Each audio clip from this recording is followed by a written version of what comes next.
பர்ஷ் கால்ஃபோ சஸ்பென்ஷனில் சென்னையில் முதல் கேஸ் நீங்கள் தான் ஹேண்டில் பண்ணீங்க. அந்த அனுபவம் எப்படி இருந்ததுன்னு எங்களுக்கு சொல்லுங்களேன். ஸோ லாப்ரோஸ்கோபிக் பர்ச் கால்ஃபோ சஸ்பென்ஷனுங்கிறது ஒரு ஒரு ஒரு பெக்யூலியர் ஆப்ரேஷன். நமது பெண்மணிகள் 50 வயதுக்கு மேற்பட்ட பெண்மணிகளை பார்த்திங்கன்னா இந்த பெல்விஸ் வயிற்றுக்கு கீழ்ப்பகுதியில் இந்த சிறுநீர் வெளியில் போகிறது, மலம் வெளியில் போகிறது, இந்த பெல்விஸுடைய சுவர் கொஞ்சம் வீக்காக போயிடும். எஸ்பெஷலி 2-3 குழந்தைங்களை அவங்க பெற்றிருந்தாங்கன்னா தாய்மைக்கு அவங்க கட்டுற ஒரு விலை அது. அதனால் என்ன ஆகும், அவங்க இருமும்போது அல்லது ஸ்னீஸ் பண்ணும்பொழுது டக்குன்னு 2-3 ட்ராப்ஸ் ஒன்றுக்கு வெளியில் போகும். பாவம், அவங்க யார்கிட்டையும் சொல்ல மாட்டாங்க. அது யூஸ்வலாக ஜென்ட்ஸ்க்கு அப்படி இருக்காது, அது லேடிஸ்க்கு வர்ற ஒரு பிரச்சனை. அது ரொம்ப அவங்களுக்கு ஒரு ஒரு ஒரு எம்பாரஸ்மெண்ட்டோ வெக்கமோ ஒரு கஷ்டமும் கொடுக்குற ஒரு பிரச்சனை. ஆனால் அதனால் ஒரு வலியோ அல்லது ஒரு கேன்சரோ ஒரு உயிர் போகக்கூடிய ஒரு வியாதியோ வராது.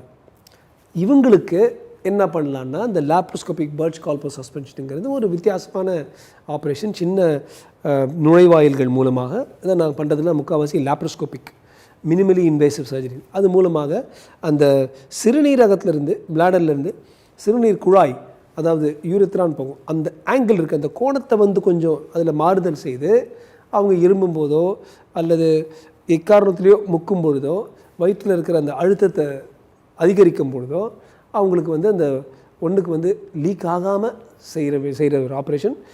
என்னை பொறுத்த வரைக்கும் இந்த pelvic floor abnormalities of ladies very very understated. ஏன்னா பாவம், இந்த லேடிஸ்க்கு ஒரு வெக்கம், அப்பப்போ ஒரு ஏதாவது ஒன்று வைப் பண்ணிக்கிட்டோ வாஷ் பண்ணிக்கிட்டோ குவாய்ட்டாக யார்கிட்டையும் சொல்லாமல் போயிட்டுருப்பாங்க. பெரிய பிரச்சனை. அதை தீர்த்து வைக்கிறது it's a challenge. At the same time எங்களுக்கு ரொம்ப ரொம்ப ஒரு மகிழ்ச்சி கொடுக்கக்கூடிய ஒரு அறுவை சிகிச்சை இந்த லாப் பர்ச் கால்ஃபோ சஸ்பென்ஷன்.